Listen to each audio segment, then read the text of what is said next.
대학 졸업 후 취직 준비하며 만나 연애 2년을 거쳐 결혼 3년 차인 지금까지 저한테 한 번도 화낸 적 없던 남편이 이제는 철천지 원수같이 느껴지네요.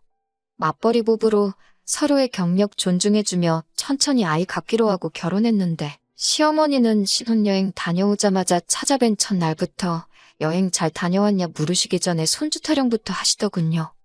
그 자리에서 따로 대답은 못하고 집에 돌아오는 길에 남편한테 미리 말씀 안 드린 거냐 추궁했더니 미안하다 사과를 했어요. 길 가는 아이만 봐도 눈이 돌아갈 정도로 아이를 좋아하시는 분이라고, 그런 어머니한테 아이를 천천히 갖겠다고 도저히 말을 할 수가 없었다고 사과하더군요. 저를 달랜다고 한다는 말에 그냥 어머니가 아이 가지고 보채시면 한 귀로 듣고 한 귀로 흘려달라고 합니다. 아이 늦게 갖는다는 말 했다간 뒷목 잡고 쓰러지실 거라며, 안 갖는다는 것도 아니고 회사 2, 3년 정도 더 다니고 내가 언제고 다시 복직할 수 있는 여건이 마련되면 그때 갖겠다는 건데도 그렇게 해야만 하는 거냐고 하니, 남편은 성질 급한 어머님은 2, 3년은커녕 두세 달 기다리는 것도 못하실 거라고, 솔직하게 말했다간 사기 결혼 당했다고 들고 일어나실 거라는 겁니다. 한 귀로 듣고 한 귀로 흘릴 수 있지요. 그런데 너무 무책임한 말처럼 들렸습니다. 남편이야 자기 어머니니까 괜찮겠지만 저한테는 시어머니고, 아마 모르면 몰라도 얼굴 마주칠 때마다 아이 소식 물어오실 텐데 그 스트레스는 제가 다 감내해야 하는 일이었으니까요. 처음 1년 동안은 노력하고 있는데 잘 생기지 않는다는 식으로 어떻게 둘러대며 넘겼습니다. 그런데 매번 같은 변명을 하면서 대답을 피하니 어머님은 어머님 나름대로 연구도 하고 고민도 하셨더군요. 처음에는 말도 안 되는 미신을 어디서 듣고 오셔서는 반년치 날짜를 쭉 받아오셔서 이날에 시도해보라고 하신다던지, 애들어서는 약이라며 어디서 한약을 잔뜩 지어오신다던지 하시면서요. 그렇게 노력하셔도 소식이 있을 리가 없었겠지요. 저희는 저희대로 조심하기도 하고 조절도 하고 있었으니 말입니다. 그런데 노력해도 잘 안 된다는 말이 오히려 어머님 근심 걱정만 더 키워놓은 꼴이더라고요. 미신을 믿어서 안 되니 이젠 과학으로 접근하신 겁니다.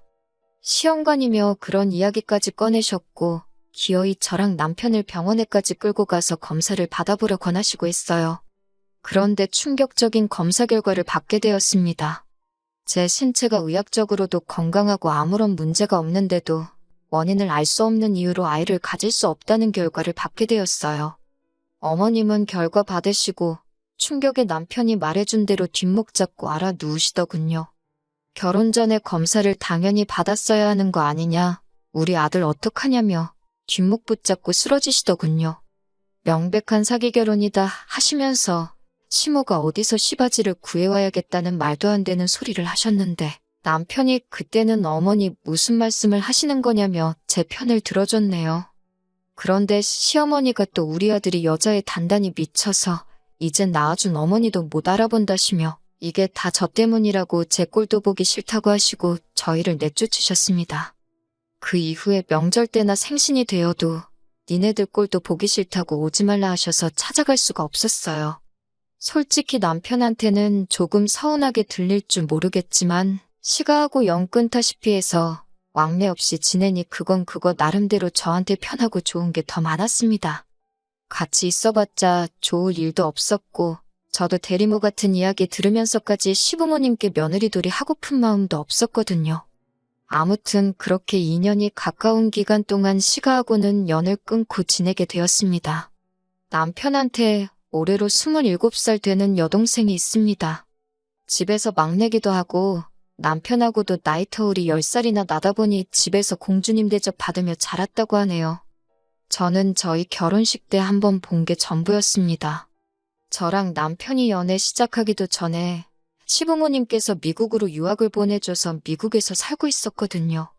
여름방학 때마다 한두 번씩 귀국해서 꽤 길게 시간 보내다 가고는 했는데 저랑 남편이 연애하는 동안에는 사실 만나볼 필요조차 못 느껴서 따로 만나본 적은 없었고 덕분에 결혼식 때 한번 본 게 전부였네요. 결혼 후에는 자가격리도 그렇고 한국은 초반에 환자 수도 없이 대처가 좋았지만 미국은 아주 난리였다 보니 위험하다고 오지 못하게 해서 귀국을 따로 한 적이 없었거든요. 결혼식 때 처음 봤을 때는 정말 시부모님 품에서 오냐오냐 컸다는 말이 이해가 될 정도로 속 편한 공주님처럼 보였어요. 어차피 시가하고는 거의 영 끊다시피 해서 지내고 있던 터라 신우가 그 사이에 한국에 왔더라도 따로 만날 일은 없었을 거예요. 아무튼 올해부터는 조금 상황도 나아지고 하다 보니 신우가 몇 년 만에 한국에 귀국을 하게 되었습니다. 그런데 분명히 마지막 한국에서 봤을 때까지만 해도 혼자였던 신우였는데 이번엔 둘이서 귀국을 한 겁니다. 아무리 아기만 봐도 눈이 돌아갈 정도로 좋아하신다는 시어머니도 애지중지 키워서 집안 없는 돈까지 탈탈 털어서 유학까지 보낸 아직 홍기도 차지 않은 공주님 같은 딸이 손녀라고 품에 안고 데리고 들어왔으니 집안은 덕분에 난리가 났고 급기야 가족회의가 소집되게 되었습니다. 영 끊고 지내던 저까지 포함해서요. 덕분에 2년 만에 제가 다시 시가에 방문하게 되었습니다. 시모는 아직도 충격에서 벗어나지 못한 건지 현관문 앞에서부터 아이고 앓는 소리가 들려오더라고요. 제가 도착하니 시어머니는 엄청 서럽게 울더라고요. 세상에 내가 너를 어떻게 키웠는데 이렇게 엄마 아빠 마음에 못을 박냐며 울부짖으시더군요. 신우는 입 꾹 닫고 아무 말도 안 하고 있고 아이는 피부도 까무잡잡하고 눈망울이 커다란히 예쁘기만 했지만 솔직히 시어머니 자식 농사 완전히 망했구나 싶었고 한편으로는 안쓰럽기까지 했네요. 그 자리에 저를 왜 부르셨나 싶었습니다. 솔직히 그 상황에서 신우도 신우지만 또 불임인 저를 보면 그건 그거대로 속이 쓰리실 텐데 말이지요. 이야기를 들어보니 신우가 미국에서 사는 동안 생활비 좀 아껴보겠다고 룸메이트를 한 명 구했답니다. 그런데 막상 룸메이트도 잘 안 구해지다 보니 어쩔 수 없이 공부하면서 친하게 지냈던 외국인 남자 룸메이트를 받게 되었다고 하네요. 그 이후는 말 안 해도 무슨 일이 있었는지 다 아실 거예요.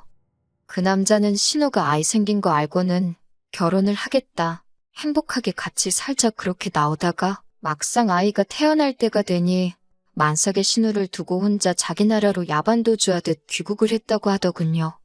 신우도 귀국 후 며칠 동안 시부모님한테 엄청 시달렸을 텐데 이젠 저까지 와서 또 한 번 시달리고 있으니 그 상황이 달갑지는 않았나 봅니다. 한국에 이런 취급 받으려고 온 거 아닌데 왜 자기한테만 뭐라고 하냐면서 외투 챙겨 입고 밖으로 나가더라고요. 신우 나가는 모습 보고 시어머니는 또 곡소리를 내며 쓰러지시고 시어머니 추스르는 거 도와드리고 아버님이 아직 식사를 안 하셨다기에 간단하게 식사만 챙겨드리고 저희도 집으로 가려던 차였는데 언제 시어머니가 나오셔가지고는 신우 애를 제 아이라고 생각하고 한번 키워보면 어떻겠냐고 물어보시더군요. 그건 아닌 것 같다고 단칼에 잘라 말했습니다. 그랬더니 옆에 있는 남편이 가족 일인데 어떻게 그렇게 남처럼 구냐며 다시 한번 생각해보라는 겁니다. 그때 딱 느꼈어요. 솔직히 신우 저렇게 된 거 영까지 끄는 며느리한테 알릴 만한 소식도 아니고 따지고 보면 집안 망신이나 마찬가지인데 굳이 저를 불러서 다 알게 한 이유가 뭔가 싶었거든요. 그런데 딱 보니 남편하고 시모 둘이서 이미 이야기는 다 끝난 듯한 상황이라는 생각이 들더라고요. 신우 애를 우리가 대신 키워주게 하려고 그 사실을 통보하려고 부른 자리였다는 걸요. 시댁과 영 끊고 지낸 기간이 우리가 결혼해서 지낸 기간보다 더 긴데 가족일은 무슨 가족일이냐고 따져 물었습니다. 아이 못 가진다는 말에 대리모를 구한다 뭐다 하면서 무자르듯 영 끊을 땐 언제고 신우 인생 종치게 생겼으니 이제 와서 가족 운운하는 거 조금 비열하지 않냐고 따졌습니다. 2년 동안 시대광내 안 하며 제 곁을 지켜준 저의 편이라고 생각했던 남편은 온데간데 없고 말도 안 되는 억지 부리고 있는 시어머니 편에 서서 말하더라고요. 어차피 올해면 우리가 아이를 갖기로 약속했던 해인데 이렇게 된 거 우리가 키우면 다 좋은 거 아니냐 하는 겁니다. 우리도 자식이 생겨서 좋고 신우도 새 출발할 수 있으니 좋지 않냐고요. 시험관이 부작용도 많고 힘든 길이라고 해서 저도 입양에 대해서 생각을 아예 안 해본 건 아닙니다. 다른 사람 눈초리가 불편한 건 아니었지만 누가 봐도 외국인처럼 생긴 아이에 대해서 누가 물어볼 때마다 설명을 해야 한다는 걸 생각해보면 엄두도 나지 않았어요. 그리고 이제 와서 가족 찾는 건 솔직히 신우의 미래를 위해서 저한테 짐짝을 떠넘기는 거나 마찬가지잖아요? 말이 좋아서 입양이고 가족이지. 아무리 좋은 쪽으로 생각해보려 해봐도 이건 아니다 싶었어요. 제가 계속해서 거절을 하니 남편은 결국 신우 학교 졸업할 때까지만 우리가 키워주자고 하는 겁니다. 말 잘했다고, 그렇게 키워주고 싶으면 당신이 신우 졸업할 때까지 대신 애 키워주면 되겠다고 했습니다. 남편은 저한테 생각 좀 하고 말하라며 자기가 아이를 키워주면 회사는 어떡하냐입니다. 어이없게 생활비 가지고 겁을 주더라고요. 정 회사를 못 그만두겠다면 가족인 어머님이 낮에 봐주고 밤에는 당신이 봐주면 딱 되겠다고 했어요. 가족 좋은 게 다 이러려고 있는 거 아니냐고 했죠. 생활비는 주던 대로 꼬박꼬박 주고 그 어떤 이유로 하루라도 나한테 애 좀 봐달라는 도움 구하지 말라고 자기가 키우자고 했으니 확실하게 책임을 져달라고 했습니다. 저한테 상의도 없이 둘이서 그렇게 하기로 정했으면 당연히 그렇게 정한 사람들이 책임을 져야 하는 거 아닌가요? 제 기분이나 그런 건 하나도 고려 안 하고 자기들이 다 정해놓고 귀찮고 힘든 건 저한테 다 떠넘긴 거나 마찬가지잖아요. 그 결정에 제가 책임져야 할 부분은 하나도 없다 생각했습니다. 자기 동생, 자기 딸이 실수로 아이를 갖게 된 게 안쓰럽다고, 제가 아빠가 누군지도 모르는 외국인 아이를 맡아다 키우는 게 당연하다고 생각하는 정신머리부터 고치라고 했습니다. 시어머니가 또 거기서 소리를 바락 지르면서 저 같은 건 꼴도 보기 싫다고 내 집에서 나가라고 하길래 제 가방 챙겨서 곧바로 나왔습니다. 이미 2년 가까이 안 보고 살았는데 그렇게 말하면 누가 겁이라도 먹을 줄 알았나 봐요. 차 끌고 집으로 가버리려고 나가고 있는데 주차장 근처 놀이터 쪽에 익숙한 뒷모습이 보이더라고요. 신우였습니다. 화풀이 하려던 건 아니지만 신우 보니까 입이 근질근질해서 참을 수가 없었어요. 신우한테 가자마자 내 문제로 남편과 저 사이에 아이가 없는 건 사실이지만 아가씨 애를 내가 대신 키울 생각도 없고 한 달이든 1년이든 아가씨 졸업할 때까지 대신 키워줄 마음도 없다고 따따따 쏘아붙였습니다. 가족들 앞세워서 아가씨 아이를 나한테 떠넘길 생각하지 말라고 했어요. 그랬더니 신우가 그게 무슨 소리냐며 내가 왜 내 자식을 저한테 떠넘기냐고 하면서 금시초문인 것 마냥 행동하더라고요. 지금 집에서 어머님하고 오빠가 둘이 나서서 아가씨 아이를 우리가 데려다 키우라고 하는 거냐고 따졌습니다. 알고 보니 신우는 그런 말 한마디 꺼낸 적도 없는데 둘이 나서서 저러고 있는 거더라고요. 남한테 떠넘길 거면 내가 그 아이를 왜 낳았겠냐고. 추호도 그럴 마음 없다. 나 그렇게 무책임한 여자 아니다 하면서요. 이쯤 되니까 저도 뭐가 뭔지 헷갈리기 시작했습니다. 신우가 거짓말을 하는 건지 아니면 신우랑 남편이 신우 말대로 지들끼리 지지고 볶고해서 저러고 있는 건지요. 아이가 자기가 생각 없이 행동해서 생긴 건 맞지만 자기는 자기 배불러 낳은 자식인데 포기할 생각 없다고 하더군요. 졸업 앞두고 있고 졸업 후에 영주권 후원을 해준다는 회사와 이미 컨택 중이라고 합니다. 자기가 낳은 아이, 자기가 끝까지 책임질 생각이라고요. 미국에서 자리 잡고 살 계획이 다 되어 있는데 두 사람이 왜 저런 말을 꺼냈는지 이해가 안 간다더라고요. 오히려 저랑 똑같이 정작 엄마인 자기랑은 상의도 없이 두 사람이 그렇게 정해서 저한테 통보하듯 말한 부분이 신우도 많이 화가 난 듯 보였어요. 공주님처럼 자라서 철부지인 줄 알았는데 오히려 생각하는 건 시모나 남편보다 훨씬 어른스럽더군요.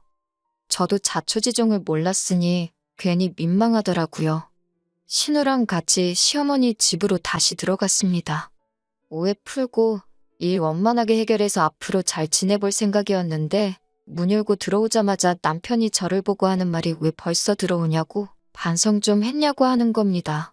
제가 잘못한 것도 없는데 반성 좀 했냐는 말은 제가 해야 할 말이 아닌가 싶었습니다.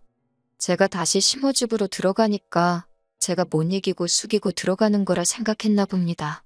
신우가 가족들한테 오해 풀어주기도 전에 남편이란 작자가 저러고 나서니 정이 뚝 떨어지더군요. 제가 남편과 감정이 격해질 것 같으니 신우가 나서서 중재를 해주며 자기는 아이를 누구한테 맡길 생각은 추호도 없다 가족들한테 설명해줬습니다. 시어머니는 신우 말 듣자마자 또다시 곡소리를 내면서 뒷목을 잡으셨고요. 그 와중에도 떳떳하게 자기 앞으로의 계획에 대해서 말해주더군요. 이 상황에서 나이가 제일 어린 신우가 이 집구석에서 제일 어른스러워 보였습니다. 오해는 풀렸다지만 남편은 집에 가는 길 내내 저한테 궁시렁대기 시작하더군요. 저 때문에 2년간 부모님하고 왕래도 없이 지냈는데 자기는 저를 위해서 이렇게까지 희생을 해줬는데 저는 가족이를 너무 남을 대하듯 한다는 겁니다. 그래서 나랑 신우는 남이라서 그렇게 상의도 없이 시모랑 둘이서 결정하고 통보하듯 말한 거냐 따졌더니 저는 평생 동생 가진 오빠 마음을 모를 거랍니다. 신우 인생이 꼬이게 생겼는데 부모로서, 오빠로서 대비책은 미리 세워둘 수 있는 거 아니냐고요. 여태까지 남 대접 받으면서 자랐는데 저는 고작 이 집구석에 대비책밖에 안 되는구나 싶더라고요. 응당 신우 일이 아니더라도 이 집에 무슨 일 생기면 저는 그거 해결해주는 보험 정도밖에 안 되는 사람인가 싶었습니다.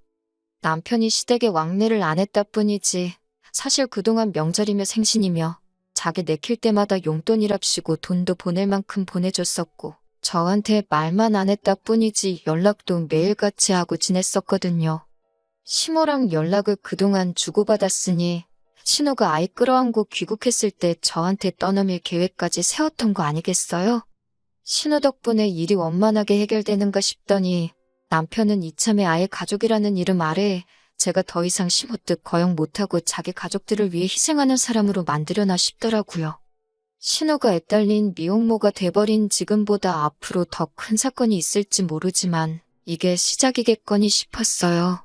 지금은 잘 넘어갔지만 만약에 신우가 잘못돼서 진짜 애를 못 키우겠다고 들게 된다면 저는 언제나 시댁의 대비책으로 남아있을 것이고 시아버지, 시어머니가 어디 아프기라도 하면 돈 들여서 간병인 구하는 것보다 가족이라는 이유로 애도 없다는 이유로 병수발을 들게 하겠지요. 몇 날 며칠을 고민하다가 친정부모님께 이 사실을 말씀드렸더니 어떤 결정을 내리든 제가 행복한 쪽으로 선택하라고 해주시더군요. 그 말이 정답처럼 느껴졌습니다. 이 관계를 유지해봤자 저는 심호품에 손주 하나 가져다 주지 못하는 며느리일 테고 남편은 저를 위해 가족과 멀어졌다 싫은 소리만 하게 될 거고요. 이런 관계를 유지해봤자 저도 남편도 서로 행복하지 못할 거라는 생각이 들었고 그래서 결국 이혼하게 되었습니다. 이혼 이야기 오고 가는 과정에서도 남편은 끝까지 자기 잘못은 인정 안 하고 다 너를 위해서 너 때문에 하면서 제가 이기적이라며 저만 원망하고 있었네요. 차라리 제가 불임 판정 받았을 때 남편이 어중간하게 제가 시댁에 죄 지은 느낌 들게 미안한 마음 들게 하려고 시댁과 연 끊고 지내는 걸 묵인해주지 말고 시모가 말한 대로 애 낳아주는 여자 찾아서 새장가를 갔었으면 싶은 생각이 드네요. 저도 그런 소리 듣고 남편이 제 편 들어준다고 고마워하지 않고 진작에 이혼을 했었으면 어땠겠나 그런 생각이 들 때가 있습니다.